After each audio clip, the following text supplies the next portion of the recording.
There is a monster lurking in the lakes, rivers, creeks, and occasional marshes, estuaries, and bays of Texas. This monster is massive and as old as the rivers themselves, with a set of sharp teeth, the suit of armor from a prehistoric era. However, this monster is a rather misunderstood and quite beautiful creature. The name of this monster is the alligator gar, Texas's river monster.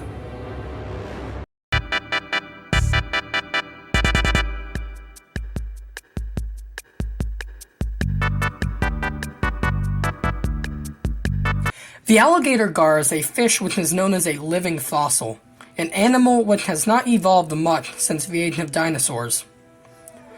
One can see this through its reptilian-like head, similar to an alligator's head in which it gains its name, and its thick scaled body which protects it from all sorts of damage. They can be absolute giants as well, often growing up to 8 feet long and several hundreds of pounds.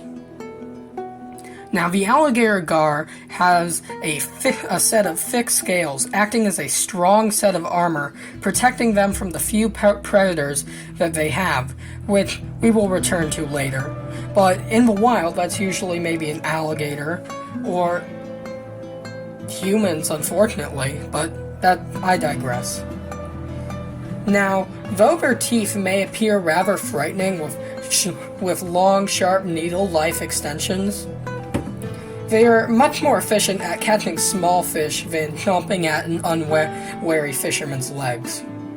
Even if that doesn't calm you, alligator gars are rather peaceful to humans, so as long as you're smart with dealing with such animals, you shouldn't face any danger from it. Alligator gars have another unique ability. They can live in both fresh and salt water, similar to the bull shark. The alligator gar maintains the ability to swim betwixt the two watery realms.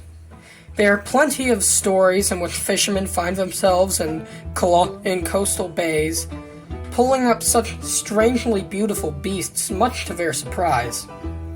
Another wonderful skill maintained by the fish is that it also has a primitive lung.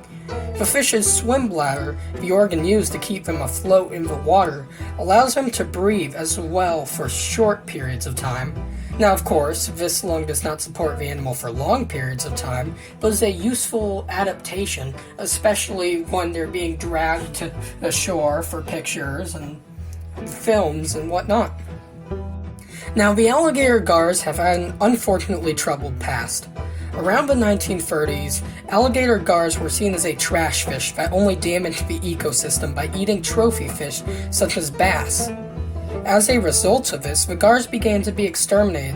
Such items as guns, explosives, and the shockingly of the electric gar killer were used to claim bounties on the ancient animals. This nearly pushed the alligator gars to extinction, but luckily with legal reforms and further knowledge of the beautiful species, we have learned to save these fish from ourselves. Now in Texas, you can only catch about one per week, and well, you can catch many, but you have to release them. And you can only keep and bring home one a week. The alligator gar may be considered a monster, but it is a wonderful creature with a mistreated and misrepresented reputation. These animals are ages old and generally gentle giants which rarely attack humans. Unfortunately, like most animals, we shouldn't be afraid of them, but them of us. On nearly a whim, we decide to almost destroy this age-old magnificent creature. This creature that's nearly older than the trees themselves. Anyway, enjoy.